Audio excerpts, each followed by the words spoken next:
Abra sua Bíblia comigo em Eclesiastes, capítulo 10, e hoje nós veremos do versículo 4 ao versículo 7.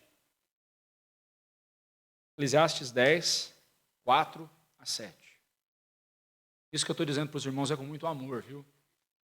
Muito amor, primeiramente pelas nossas crianças, depois por todos. Todos. Que Deus assim nos abençoe. Eclesiastes 10, 4 a 7. Mas eu vou ler novamente desde o versículo 1 para a gente continuar no fluxo do pensamento do texto. Qual mosca morta faz o unguento do perfumador exalar mau cheiro, assim é para a sabedoria e a honra um pouco de estultícia, um pouco de tolice. O coração do sábio se inclina para o lado direito, mas o do estulto para o da esquerda. E repito, aqui não está falando de partido político não, por favor. O texto aqui está falando que o sábio ele procura o que é certo, fazer o que é certo, e o tolo aquilo que é errado. Quando o tolo vai pelo caminho, falta-lhe entendimento, e assim a todos mostra que é estulto. Uma coisa que o tolo não consegue esconder é a tolice dele. Ele só não consegue perceber que ele é tolo, porque o tolo ele se vê como sábio. Ele se acha o mais sabido de todos, o mais esperto de todos. Mas ele deixa bem claro que ele é tolo. Só você olhar o comportamento dele, você vai ver a tolice. Porque a tolice dele não está só no seu comportamento. A tolice dele brota do seu coração, como diz o versículo anterior. O coração, é do coração que brota a tolice do tolo. Agora vamos para o versículo 4.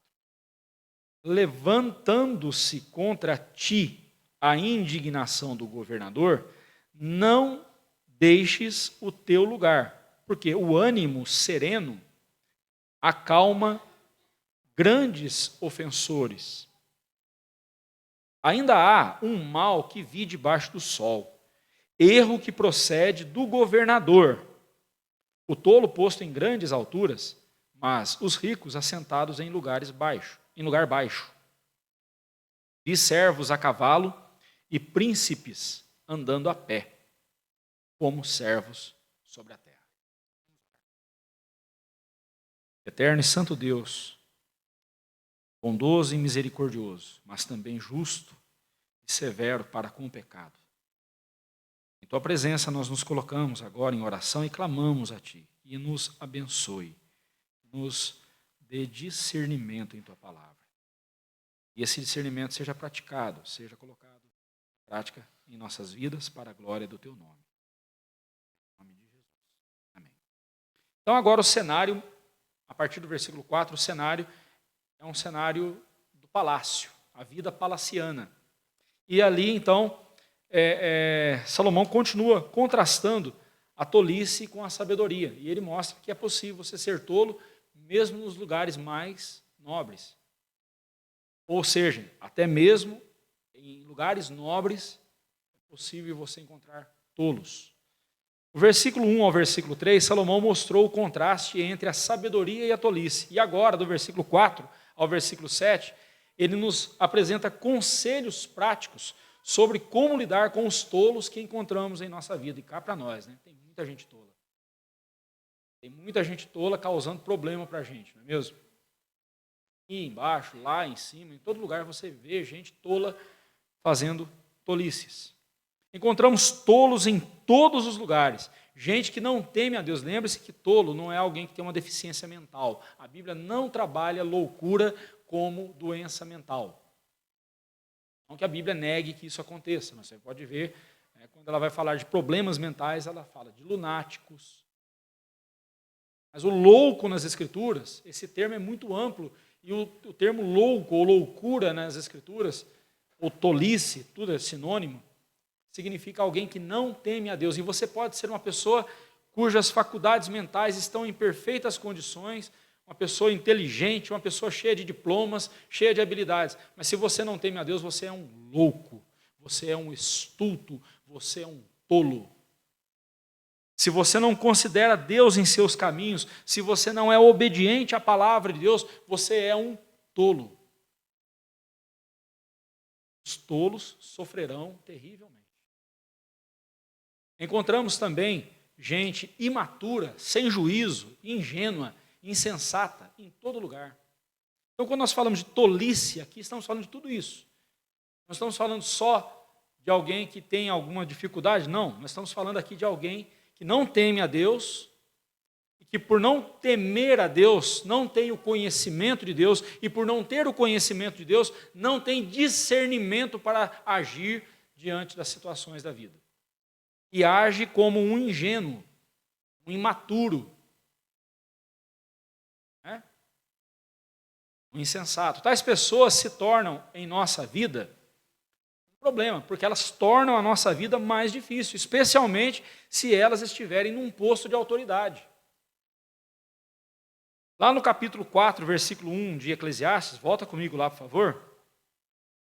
Salomão falou de opressores e oprimidos.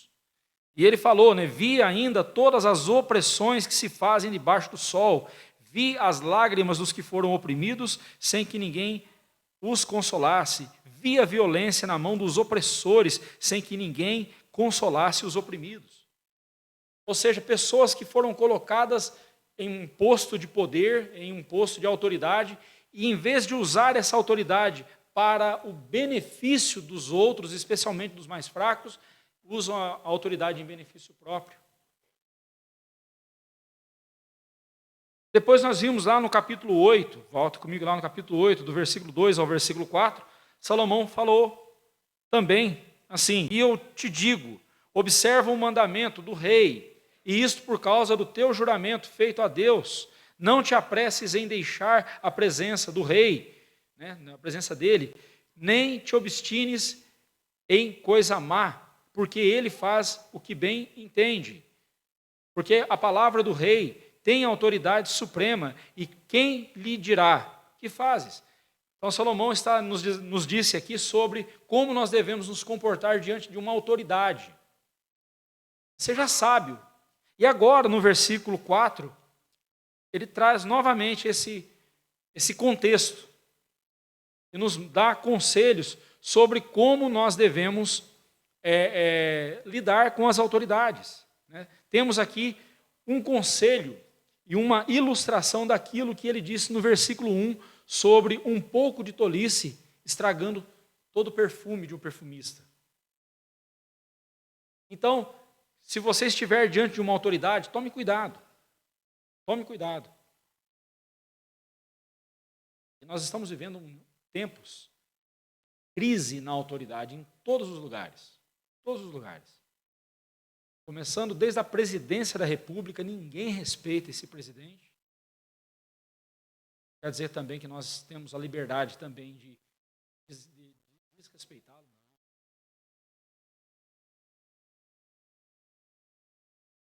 Mas a gente tem que tomar cuidado. Nós olhamos para o nosso judiciário, uma vergonha. Bandidos são soltos, e gente que cometeu crimes, sim, mas a desproporcionalidade das penas é uma coisa gritante. Nós sempre convivemos com um Brasil de impunidade. E ultimamente nós temos vivido um Brasil onde não só existe impunidade para os corruptos, como tem havido punição de forma descabida para com outras pessoas. Não deveriam receber aquela punição. Deveriam receber algo menos. Por exemplo, passa batom numa estátua, num patrimônio público, tem que ser punido mesmo. É patrimônio público. Mas por que não fazem o mesmo com os pichadores da minha casa? Pessoas que picham o nosso muro. Só porque o patrimônio não é público? Né? São coisas que deixam a gente indignado, mas tudo isso, não desanime. Tudo isso é Deus lembrando você, o seu reino não é aqui, o seu mundo não é aqui, o seu lar não é aqui. Nós estamos de passagem. Esse mundo é um hotel no qual nós nos hospedamos, mas logo partiremos. O último hotel que eu fiquei recentemente, não vi a hora da noite terminar e amanhecer o dia. A cama parecia uma tábua com lençol. Confortável. O mundo, essa é a vida. Nós estamos num mundo desconfortável. Se você estiver muito confortável nesse mundo, tem coisa errada. Vou voltar para o texto aqui, vamos lá. Diz o verso 4, levantando-se contra ti a indignação do governador, não deixes o teu lugar, porque o ânimo sereno acalma grandes ofensores. Como lidar com a tirania de um soberano? Ele está descrevendo aqui um governador, alguém que tem autoridade. E você está diante desse homem, e esse homem ficou indignado com você, essa autoridade está indignada com você e vai pesar a mão sobre você. E aí você saca a sua espada e ataca essa autoridade. Não é isso. Vamos dizer assim, calma, não deixes o teu lugar, ou seja, não saia da presença dele xingando ou reclamando, mas tenha ânimo sereno, porque o ânimo sereno acalma os ofensores. Salomão, então, está dizendo para nós o seguinte, como responder a uma autoridade autoritária e grosseira? A resposta é, seja humilde, reconheça a sua posição inferior e não afronte aquele que tem o poder que lhe foi conferido e está trazendo tormento sobre você. Não afronte, seja humilde. Em Eclesiastes 8:9, ele falou que há tempo em que um homem tem domínio sobre o outro para arruiná-lo. E essa é a realidade desse mundo. De tempos em tempos nós temos alguém governando sobre nós, ou que é autoridade sobre nós, que arruina a nossa vida, que traz problemas para nós. Mas isso não é só na esfera governamental. Um marido perverso pode infernizar a vida de uma esposa. Uma esposa ímpia pode atormentar a vida de um marido.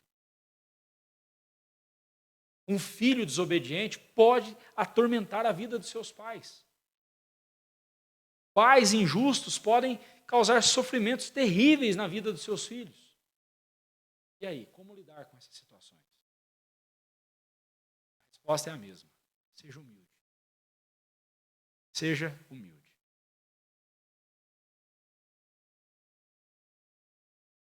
Professores, o tema é bem propício para falar com os professores também, especialmente professor da rede pública. Meu Deus, não sei você, mas eu tenho orado pelos novos professores, ou para que Deus levante novos professores, porque nós vamos chegar, vai demorar muito, já está chegando esse tempo em que os jovens não querem profissão de professor. Quem vai ensinar as crianças? Serão os professores. Bem, se você é adepto do homeschooling, você está tranquilo. Mas a situação está ficando difícil. Quantos jovens você conhece que, terminando o ensino médio, diz assim, eu quero ser professor? Aí depois você pergunta às professoras aqui, como é que está a sala de aula? É terrível. E se você quer fazer diferença, pode ter certeza. Vai sofrer. Extremamente estressante. Por quê? Crise de autoridade. Antigamente, se uma criança chegasse em casa com um bilhetinho da professora dizendo que ele se comportou mal, coitado dessa criança. E ai dele se ele jogasse o bilhetinho fora, porque de alguma forma os pais ficariam sabendo, e esse menino ou essa criança sofreria. Hoje, se a professora manda um bilhetinho todo educado dizendo, por favor, papai, mamãe, peça para o seu filhinho, para o seu alecrim dourado, na sala de aula, ficar mais calminho. Pode ter certeza, no dia seguinte, esse pai, essa mãe vai chegar lá reclamando. O professor está perseguindo o meu filhinho. Não é assim? Assim, a escola de bandidos vai ganhando cada vez mais. Triste, né?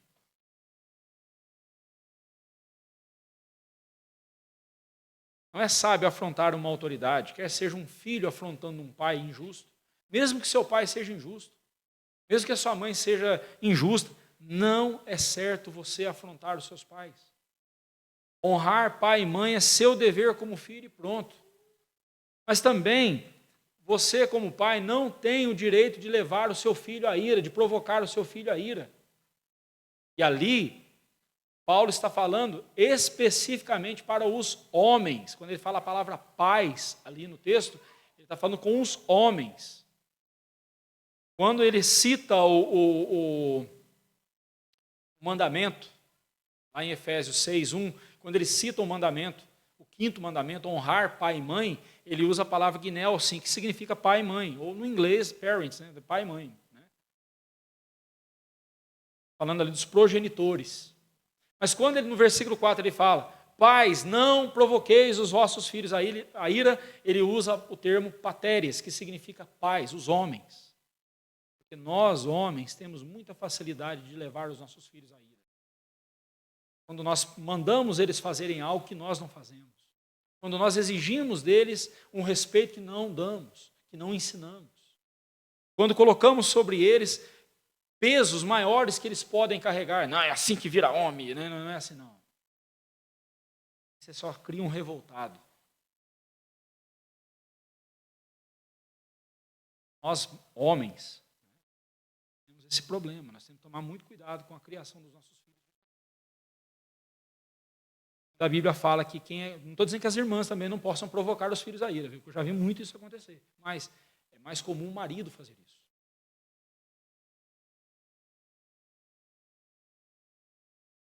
Obedecer a um presidente que a semana afunda a gente mais um pouco, em todos os aspectos, é difícil, né? Mas tem meios legais para a gente tratar. Não é agindo com estultícia, não é agindo com insensatez, não é agindo afrontosamente. Temos os meios corretos para fazer isso. No verso 5 ao verso 7, Salomão continua dizendo, né? Ainda há um mal que vi debaixo do sol, erro que procede do governador. O tolo posto em grandes alturas, mas os ricos assentados em lugar baixo. Vi servos a cavalo e príncipes andando a pé sobre a terra. Veja bem, quando ele fala aqui do governador, né? Ele está falando do governador colocando alguém num posto de autoridade. Todo presidente, todo governador, quando assume o cargo, ele tem uma equipe trabalhando com ele. E às vezes o presidente, às vezes o governador é bem intencionado, mas ele põe um tolo, estúpido, um imbecil para trabalhar com ele. Um homem mau caráter, uma pessoa mau caráter. E essa pessoa mancha todo o governo dele. Salomão não está dizendo que a culpa seja, né, ou que o governador foi insensato. Mas está implícito aqui. Se eu não escolhi devidamente aqueles que vão estar me ajudando, se eu escolhi alguém só por uma questão, eu gosto dele, eu gosto do jeitinho dele, legal, né? Pronto, só por isso. Então eu estou sendo um tolo, porque eu estou colocando um tolo para me assessorar, e esse tolo vai trazer problemas para mim. Pense você, dona de casa, chega para o seu esposo e fala assim, querido, eu estou precisando contratar uma empregada, uma faxineira, alguém para me ajudar aqui em casa, porque está soberbado com muito serviço. Aí você coloca a pessoa sem nenhuma pesquisa, você pesquisou antes para saber quem é a pessoa, você, só porque achou interessante, coloca essa pessoa dentro da sua casa. As histórias a gente sabe, não é mesmo? Lares que foram destruídos assim. Você vê que isso acontece em qualquer lugar. Você, patrão, vai contratar alguém e contrata alguém só porque é irmãozinho na fé. Eu já ouvi crente dizer isso. A pior coisa que você pode fazer é contratar. Se você tem uma empresa, você contratar crente. Especialmente se for da sua igreja, porque ele vai tratar você como se fosse o irmãozinho lá da igreja, não vai ver você como patrão. Bem, não duvido que isso aconteça. Uma vez eu conversava com um rapaz e a tia dele era dona de uma confecção e ele trabalhava para essa tia. Esse rapaz era crente, se dizia crente e tal, e ele dizia que o sonho dele era pregar o evangelho, o sonho dele era ser um missionário e tal. Eu disse, o que você está fazendo? Eu disse, eu prego o evangelho. Aí a tia dele veio conversar comigo. Por favor, conversa com o fulano e tal. Não está dando. Ele para o serviço dele para ficar pregando o evangelho para o pessoal Eu fui conversar com esse rapaz e ele falou, mas eu estou deixando, se eu deixar de pregar o evangelho, que é muito mais importante, eu disse, então, meu amigo, então entrega o seu cargo, entrega o seu emprego, peça demissão, e aí você vai lá na empresa depois e fala assim, agora eu quero, na hora do almoço, eu quero pregar o evangelho para vocês. Ou então na hora do almoço você faz isso, mas na hora do trabalho, você não foi contratado para pregar o evangelho, você foi contratado para produzir. Você está sendo desonesto. Gostou muito do que ouviu, não, mas é verdade. Precisamos tomar cuidado com isso. Quem são as pessoas que nós assessoramos? Esse governador aqui, ele colocou alguém que era um tolo. Ele colocou um tolo num posto de grandes alturas. Lembra de José, filho de Jacó? Quando o faraó do Egito ouviu a interpretação do seu sonho pela boca de José, ele falou assim, que rapaz sábio, eu quero esse cara do meu lado, ele vai ser meu vice-governador. No Egito, só eu estou acima dele, abaixo dele todo o Egito. Vou colocar esse homem, e nós sabemos o quão José foi bênção para o Egito. Mas Salomão aqui descreve exatamente o contrário, alguém que foi colocado num lugar alto, num posto alto, mas era um tolo, não tinha competência para aquilo, não tinha sabedoria para aquilo. Lembrando que tolo não é só alguém que não tem habilidades. Tolo aqui é alguém que não teme a Deus. Então, se você abrir uma empresa, vai contratar alguém, contrate essa pessoa porque ela teme a Deus. Se você contratar alguém temente a Deus, você vai ter um bom empregado. Você é jovem, moça, vai casar, quer se casar, procura um servo de Deus. Porque se ele teme a Deus, ele será um bom marido para você.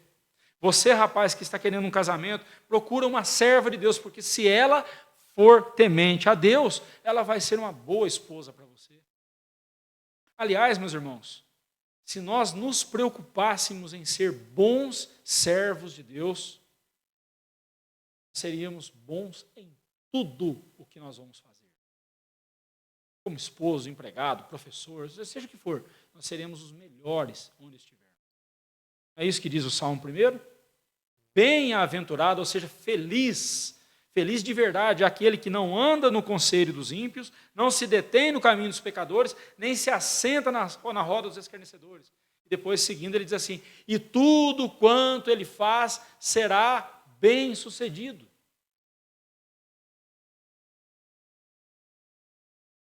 Eu tenho a oportunidade de servir voluntariamente na escola cristã batista como tesoureiro. Faço parte do conselho deliberativo da escola. E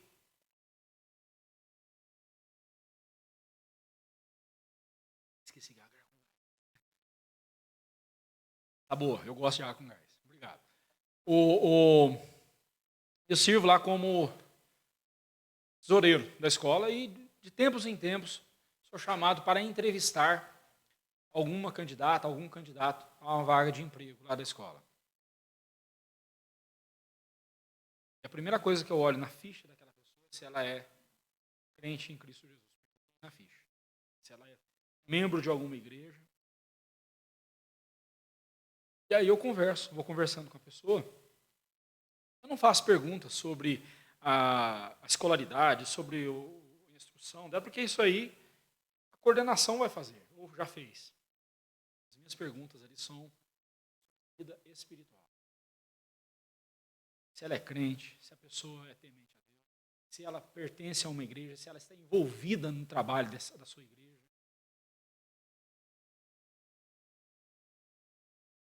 Eu pego uma pessoa ali que diz que tem 20 anos de conversão. Aí eu pergunto, e lá na sua igreja, como você trabalha na sua igreja? Não, na minha igreja eu estou dando um tempo. Eu desqualifico. Para mim não serve.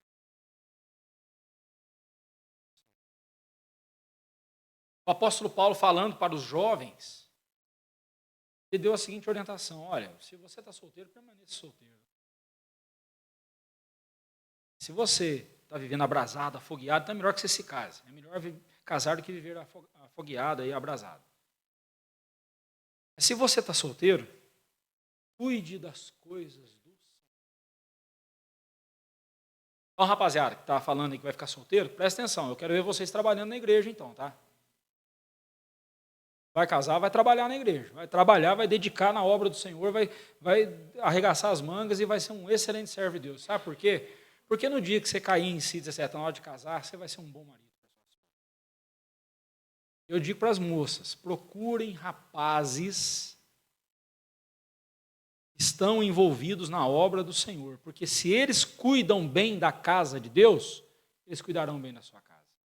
Tudo bem que o apóstolo Paulo inverte, né? Ele vai dizer assim, se você não cuida bem da sua casa, como é que você vai cuidar da casa do Senhor? Mas ali ele já está falando de homens casados, de homens que já estão no casamento. Agora, se você é solteira, se você é solteiro, esse princípio é indispensável. Eu quero me casar com um rapaz que seja envolvido na obra do Senhor. Eu quero me casar com uma moça que seja envolvida na obra do Senhor. Esse é o critério. Nos preocupemos em ser melhores servos de Deus.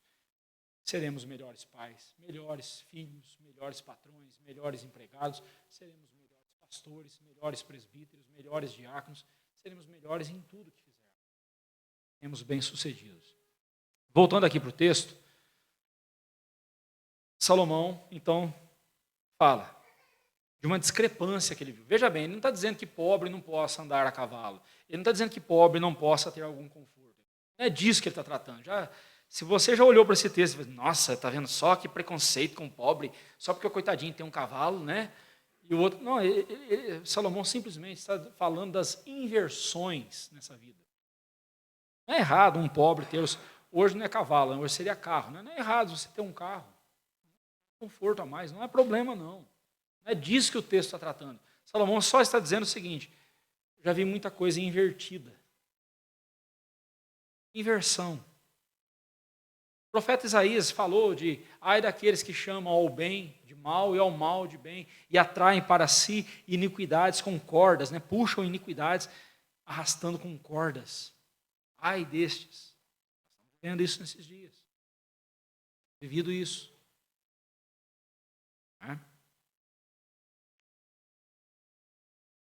Infelizmente, há muitas pessoas tolas em todos os lugares, inclusive, especialmente no governo, especialmente no governo do Brasil. Mas por mais tolas que sejam, ainda assim, elas conseguem conquistar posições de liderança. Como é que pode aquele cidadão, gente? Não sabe nem escrever o nome direito, é deputado federal mais votado do país, é um palhaço, e foi votado como o deputado mais votado da história do Brasil, como pode? É claro, um bando de palhaço aqui embaixo, votando um palhaço lá em cima. Simples.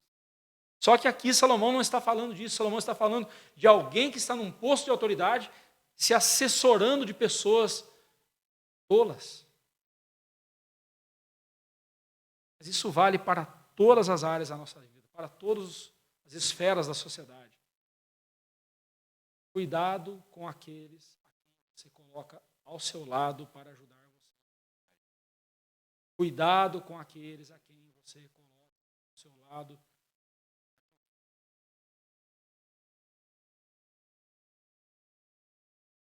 Seja alguém temente.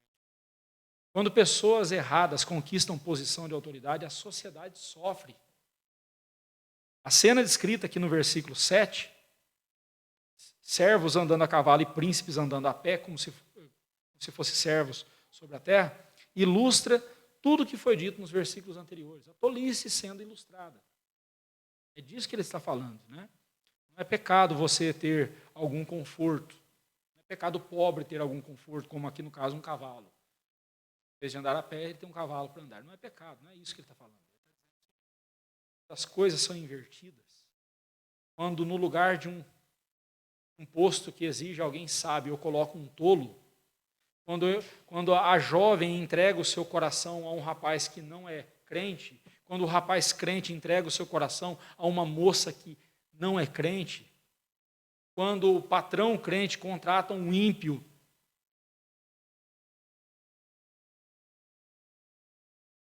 ele vai ter problema. Vai ter problema. Agora, preste atenção. Só preciso ser um bom servo de Deus. Então, eu não preciso estudar, não preciso ter um currículo, eu não preciso ter formação. É só ser servo de Deus, vai dar tudo certo. Calma. É isso que eu estou falando também.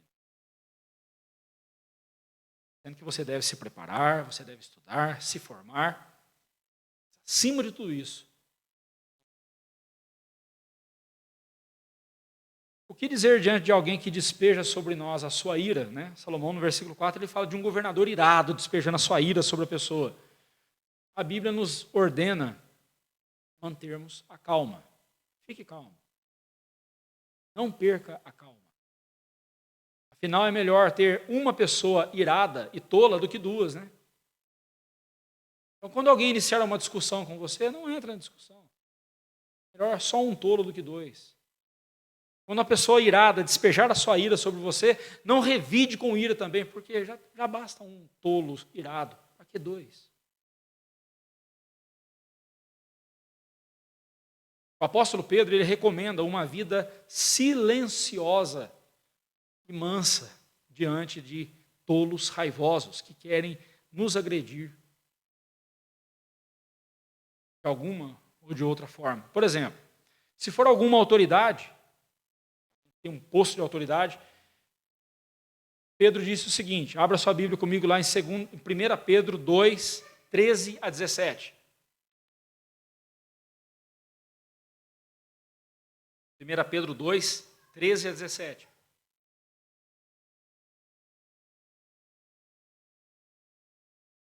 Se for uma autoridade que está infligindo alguma dor sobre você, alguma opressão sobre você, Pedro diz assim, sujeitai-vos a toda instituição humana, por causa do Senhor. Não é por medo da autoridade, não.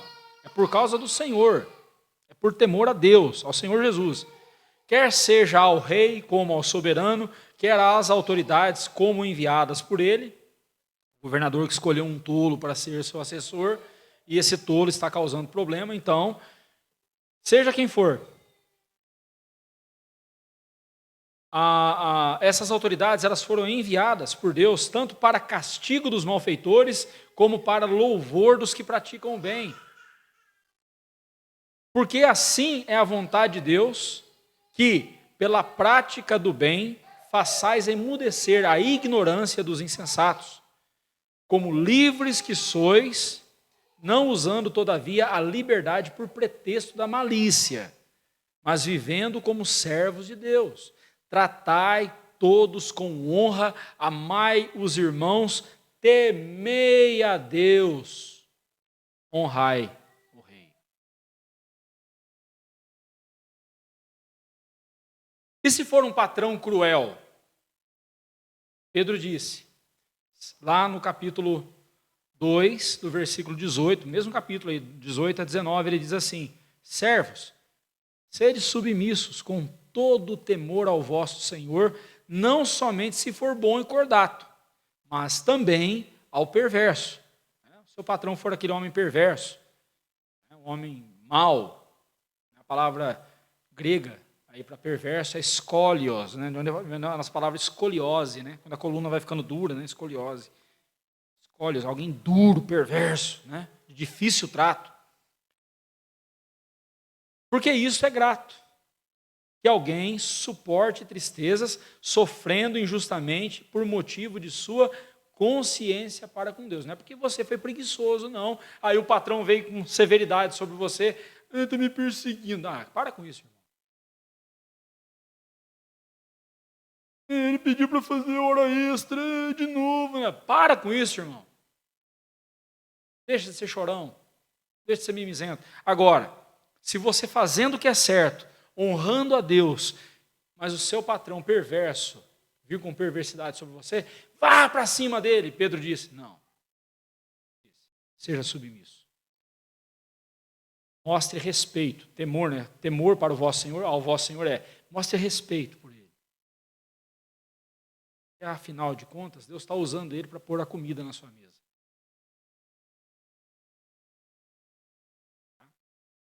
E se for um esposo severo? Ou uma esposa canheta severa? E aí? Capítulo 3, 1 Pedro 3, de 1 a 4, ele diz para as mulheres: mulheres, sede vós igualmente submissas ao vosso próprio marido, para que, se ele ainda não obedece à palavra, seja ganho sem palavra nenhuma. Veja bem, se a palavra de Deus não ganhar o coração do seu esposo, não serão as suas palavras que vão ganhar. Suas palavras não são nem um pouco comparadas ao poder da palavra de Deus, que a única palavra nesse universo que tem poder é a palavra de Deus. A única palavra que tem poder para dizer para as trevas, faça-se luz, e houve luz, e é a palavra de Deus. Então, se o seu marido não é crente, se o seu marido é um homem perverso, o menos possível você falar, o menos possível você responder a ele, mas você tratá-lo sendo submissa a ele, mostrando sabedoria, a sabedoria de Deus. E Pedro continua dizendo: seja ganho sem palavra alguma por meio do procedimento de sua esposa. Então Pedro está dizendo: fale menos e faça mais. Ao observar o vosso honesto comportamento cheio de temor. Mas temor a quem? A Deus. Por que a minha esposa está fazendo isso? É porque ela teme a Deus. É a religião dela. Ele vai falar assim, né? Se ele não teme a Deus, ele vai falar: ela não faz isso porque a religião dela não permite. Mas ele está entendendo que tem alguma coisa relacionada com a sua fé. Está entendendo? E Deus vai usar. E aí ele continua: não seja o adorno da esposa o que é exterior, como frisado de cabelos, adereço de ouro, aparato de vestuário. E aí vem aqueles irmãos, aquelas igrejas dizendo o seguinte: mulher não pode passar batom, mulher não pode usar brinco, mulher não pode fazer um penteado no cabelo, mulher tem que andar parecendo um bichinho. Não, para com isso. O texto não está falando isso, meus irmãos. E Pedro está dizendo o seguinte: cuide do seu corpo, mas isso não é o mais importante. O mais importante é o que vem agora. Seja, porém, o homem interior, ou seja, o seu coração, a sua fé, a sua piedade, né, unido ao incorruptível traje de um espírito manso e tranquilo, que é de grande valor diante de Deus. Cuide da sua aparência, não é pecado não, tá, irmã? Não é pecado você ir no cabeleireiro, não é pecado você usar maquiagem, né? Obviamente, com moderação, porque tem umas mulheres que passam maquiagem e ficam parecendo palhaço, né? Só falta o narizinho vermelho aqui, né? Mas é gosto de cada um. Mas veja bem, e não é esse o problema. O problema não é você usar maquiagem, o problema é você não ter um espírito manso e tranquilo, que é de grande valia diante do Senhor. Cuide do seu coração. Não é gastando e gastando mais e mais no salão de cabeleireiro, no salão de beleza, que você vai fazer o seu esposo ser apaixonado por você. Pode ajudar, mas não é o mais importante. Se ele observar o seu comportamento cheio de temor a Deus,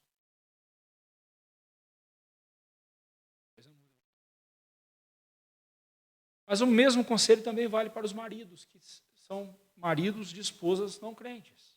Tanto é que o versículo seguinte, o versículo 7, ele começa com um advérbio de modo: semelhantemente vós maridos. Quando ele usa essa expressão semelhantemente, ele está colocando no mesmo patamar. Sua esposa é difícil? A Bíblia fala que morar com uma mulher rixosa é como uma goteira gotejando, né? Tum, tum, tum, tum. Ou com uma pia, né, que fica pingando. Quando eu era criança, a gente tinha mania de pegar a lata, aquelas latas vazias, e colocar debaixo da goteira, da pingadeira da casa, só para na hora da chuva ficar escutando tuc, tuc, tuc, tuc. Que ideia de rico, né? Agora, se alguém fizesse, eu vou lá e chuto a lata, porque eu não aguento o barulho. Mas é essa a ideia, né? Aquela mulher rixosa, aquela mulher que fica pegando por picuinha e fica ali encrencando por qualquer coisa. Meu Deus, isso é terrível. E aí, maridão? Como é que você vai lidar? Seja manso. Mostre para ela que a sua felicidade não está nas ações dela, a sua felicidade está em Deus. Tudo isso o apóstolo nos diz com base no exemplo do Senhor Jesus Cristo. Olha o que ele diz agora em 1 Pedro 2, 21 a 24. Porquanto para isso mesmo foste chamados, pois que também Cristo sofreu em vosso lugar, deixando-vos exemplo para seguirdes os seus passos, o qual não cometeu pecado, nem dolo algum se achou em sua boca, pois ele, quando ultrajado, não revidava com ultraje. Ou seja, não pagava o mal com o mal, né? Coisa tão normal na nossa vida, a gente paga com a mesma moeda, ainda com juros e correção monetária. Né? Quando maltratado, não fazia ameaças. Geralmente a gente faz isso, né? O filho respondão, a gente fala, eu vou cortar sua mesada, viu, menino? Ou então o marido fala para a esposa, né, que deu uma resposta atravessada para ele, lembra daquele vestido que você queria? Esquece.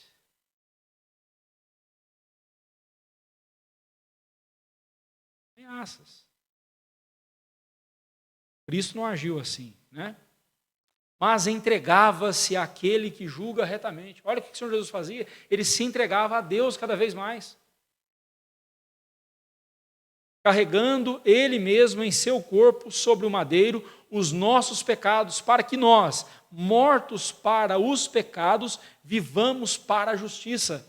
Por suas chagas fostes sarados. Ainda é importante frisar, meus irmãos, que a promessa de herdar a terra, para quem mesmo? Abra sua Bíblia lá em Mateus 5, verso 5. Para quem é a promessa de herdar a terra? Mateus 5, 5. Leiam, por favor. Bem-aventurados. Não. Deus nos dê a graça de sermos mansos, mesmo diante daqueles que nos agridem, mesmo diante daqueles que nos ofendem. Aliás, você sabe o que é mansidão? Sabem isso? O que é mansidão? Mansidão é poder sob controle. É você ter o poder de esganar o outro. Você se controla. Você tem o poder de acabar com a vida do outro com uma palavra, com uma canetada. Você acaba com a vida do outro. Só por vingança, só por despejar a sua vingança. Você tem o poder de fazer isso, mas você não faz. Você tem o poder de não dar para a sua esposa aquilo que você prometeu. Você tem o poder de não dar ao seu esposo aquilo que ele lhe pediu. Você dá. Desde que não seja algo ilícito, desde que não seja algo pecaminoso. É claro. Você tem o poder de disciplinar, de trazer dor, de arrasar com a vida do outro. Você não faz isso. Por quê? Se essa pessoa lhe fez mal, você não vai pagar o mal. Pagar o mal com o bem. Isso é mansidão. Durante a semana, você vai ter várias oportunidades de ser manso. Não desperdice nenhuma delas. Sabe por quê? A terra é prometida.